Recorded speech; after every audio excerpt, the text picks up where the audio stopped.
o que motivou é ver a existência de tantos discursos de ódio com zero fundamento na escritura.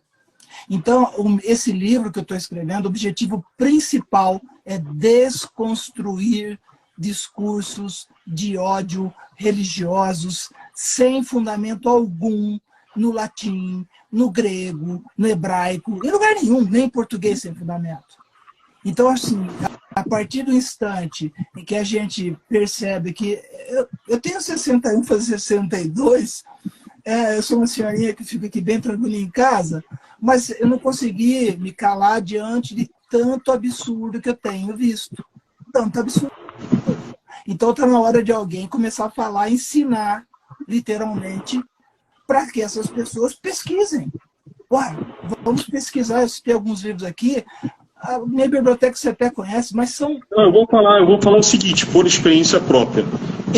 O Wendel, eu achava que com o conhecimento que eu transitava entre história e teologia, que eu realmente sabia alguma coisa aprofundada, principalmente à luz do processo histórico da formação do cânon, da Taná, para quem não conhece, é a junção da Torá, profetas escritos, né? Torá, Nevim, Ketuvim, né? Que é diferente da percepção do que é o Velho Testamento que os setores católicos protestantes têm, e a formação da Brit Hadashah, o Segundo Testamento, do cânon, que foi bastante um processo de disputas intra-religiosas. Só que quando eu comecei a conversar contigo, eu vi que o meu conhecimento em relação ao processo era muito diminuto em relação ao teu, porque você tinha uma carga de leitura de 20 anos. É até bom que você fale isso, porque muitas vezes as pessoas acham que por ler uma revista de escola pública dominical, da catequese, ou estudar um shiur no meio judaico, já está credenciado a saber. E a coisa é muito mais complexa, mais profunda. Para você ter uma ideia, por exemplo, tem algumas pessoas que eu considero muito importantes, por exemplo, o reverendo Josué Xavier, que foi durante mais de 25 anos, ele foi tradutor da Sociedade Bíblica do Brasil. Eu me comuniquei com ele em 1999, então eu tenho estudando esse assunto há mais de 40 anos. Se você, voltando, pegar um gancho para falar do Netzarim, se você for lá em Eusébio, é um dos pais da igreja, aliás, é o único, Eusébio, que fala da existência de um grupo lá em Jerusalém. Um grupo que não se misturou com o cristianismo primitivo, um grupo que também não ficou distante do judaísmo tradicional, que são os Netzarim. Então, falar sobre Netzarim, eu gasto um capítulo inteiro no livro. E aí, a partir disso, a gente chega a uma reconstrução do texto hebraico, do evangelho hebraico, não do evangelho grego.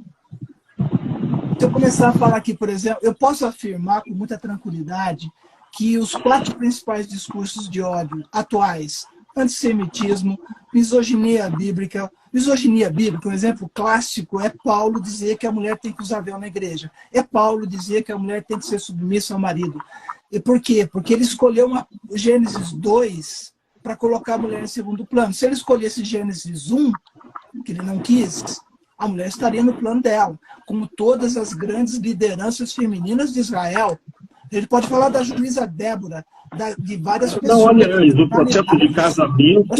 processo de casamento e de divórcio privilegia a mulher, por isso que a taxa de divórcio é muito baixa em Israel. A gente pode entender, historicamente falando, que mulheres foram fundamentais, as parteiras que não permitiram matar Moisés. Deu a história do povo todinho.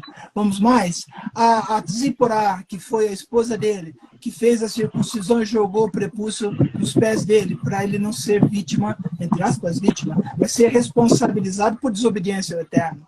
Então, o papel da mulher nas Escrituras, o próprio Paulo, Júlia era apóstola dele, com ele. Então, assim, o que aconteceu hoje é que essa teologia misógina, cristã, diferente, inclusive, do que Paulo falou, obriga a mulher a ser um papel submisso.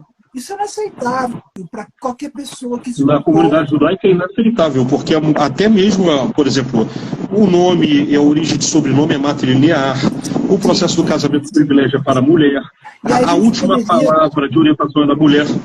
Perfeito. A gente poderia ficar falando aqui sobre o feminino.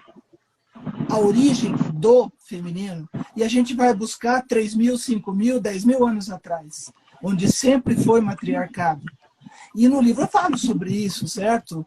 Eu falo, inclusive, da Simone, falando agora recentemente, Simone de Beauvoir, falando recentemente com relação ao papel da mulher, a inclusão na história do gênero, ao invés do sexo. Porque, assim, a história sempre foi contada pelo homem. Não conheço um único tradutor de Bíblia que seja mulher. E existem capacitadas inúmeras. Eu tenho, assim, uma série de lista enorme para dizer para você. Uma delas é, por exemplo, a Rivka Berezin, que é da Universidade de São Paulo, da USP, que fez o melhor dicionário que eu já vi do hebraico para o português, onde você vai encontrar a palavra ruha, que foi traduzido como, lembra que eu te falei? Pneuma. Então, olha como a história seria diferente. O ruha tem 11 possibilidades de tradução. Vento, sopro, inúmeras possibilidades, sem ser espírito. Espírito é uma delas. Entende o que eu estou falando? Então, você imagina se hoje os tradutores fossem mulheres, e imagina se os tradutores tivessem escolhido outra palavra na tradução, dentre as 11 que existiam. Hoje a gente não ia falar corpo, alma e espírito. A gente ia falar outra coisa, outras palavras, outros termos. Percebe a diferença nisso? Então, assim, os tradutores, lógico, ninguém está aqui para criticar no sentido de desqualificar, menosprezar, nem tradutores, nem traduções. Cada crença tem a sua particularidade, mas eu não vejo discursos de ódio ostensivos fora do cristianismo.